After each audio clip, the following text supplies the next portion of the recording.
നമസ്കാരം. മലയാളികളുടെ പ്രിയ ഗായികയാണ് കെ.എസ്. ചിത്ര. മലയാളികളുടെ സ്വന്തം ചിത്ര ചേച്ചി. തന്റെ ശബ്ദം കൊണ്ടും പെരുമാറ്റം കൊണ്ടും മലയാളി മനസ്സിൽ ഒരിക്കലും മായാത്തൊരു ഇടം കണ്ടെത്തിയിട്ടുണ്ട് ചിത്ര. നമ്മുടെ സന്തോഷത്തിനും സങ്കടത്തിനും വിരഹത്തിനും പ്രണയത്തിനും ഒക്കെ കൂട്ടിരിക്കാൻ ചിത്രയുടെ ശബ്ദം ഓടിയെത്താറുണ്ട്. തന്റെ വ്യക്തി ജീവിതത്തിൽ കടുത്ത പ്രതിസന്ധികളിലൂടെ കടന്നു പോകേണ്ടി വന്നിട്ടുണ്ട് കെ.എസ്. ചിത്രയ്ക്ക്. തന്റെ ജീവിതത്തിലെ ഏറ്റവും വലിയ വേദനയായി കെ.എസ്. ചിത്ര ഇപ്പോഴും കൊണ്ടു നടക്കുന്നതാണ് മകളുടെ മരണം. ഇപ്പോഴിതാ ആ സമയത്തെ തന്റെ അവസ്ഥയെക്കുറിച്ച് സംസാരിക്കുകയാണ് കെ.എസ്. ചിത്ര. ഇന്ത്യയുടെ വാനമ്പാടി ലതാ മങ്കേഷ്കർ എങ്ങനെയാണ് അന്ന് തനിക്ക് ആശ്വാസം പകർന്നതെന്നാണ് കെ.എസ്. ചിത്ര പറയുന്നത്. ഒരു അഭിമുഖത്തിലാണ് ഗായിക മനസ്സ് തുറന്നത്. മകളുടെ മരണത്തെ തുടർന്ന് തകർന്നുപോയ ചിത്ര പൊതുവേദികളിൽ നിന്നെല്ലാം പിന്മാറിയിരുന്നു. വീടിനുള്ളിൽ ഒതുങ്ങിക്കൂടി. തനിക്ക് ലഭിച്ച അവാർഡ് വാങ്ങാൻ പോലും പോയില്ല. ലതാ മങ്കേഷ്കറുടെ പേരിലുള്ള അവാർഡിന് കെ.എസ്. ചിത്രയെ അന്ന് തിരഞ്ഞെടുത്തിരുന്നു. ഹൈദരാബാദിൽ വെച്ചായിരുന്നു ചടങ്ങ്. എന്നാൽ കെ.എസ്. ചിത്ര വരില്ലെന്ന് സംഘാടകരെ അറിയിച്ചു. ഇതോടെ ചിത്രയെ ലതാ മങ്കേഷ്കർ നേരിട്ട് വിളിക്കുകയായിരുന്നു. ഇതേക്കുറിച്ചാണ് ചിത്ര പറയുന്നത്. എന്നെ ഒരു അവാർഡിനായി തിരഞ്ഞെടുത്തു. പക്ഷേ എന്റെ മാനസിക നില ശരിയല്ലാത്തതിനാൽ ഞാൻ പോകാൻ വിസമ്മതിച്ചു. പിന്നാലെ എന്നെ ലതാ മങ്കേഷ്കർ വിളിച്ചു. ഞാൻ കടന്നു പോകുന്നതിനെ കുറിച്ച് എല്ലാം അറിയാമെന്ന് പറഞ്ഞു.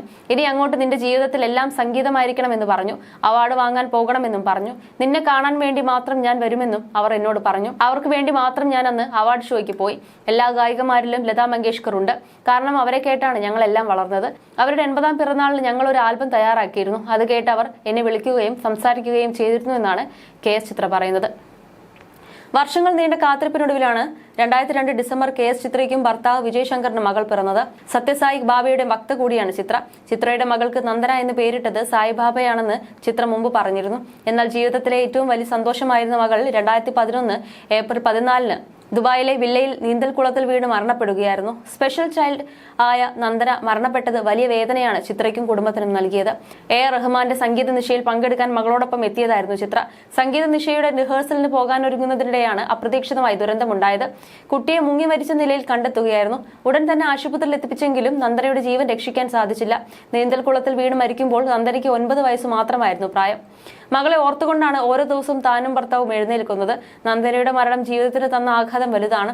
ഇനി ജീവിതത്തിൽ എന്ത് സംഭവിച്ചാലും അതെല്ലാം തനിക്ക് താങ്ങാൻ കഴിയുമെന്നും മകളുടെ മരണത്തെക്കാൾ വലിയ ആഘാതമൊന്നും തനിക്ക് ഇനി വരാനില്ലെന്നും ചിത്ര നേരത്തെ പറഞ്ഞിരുന്നു.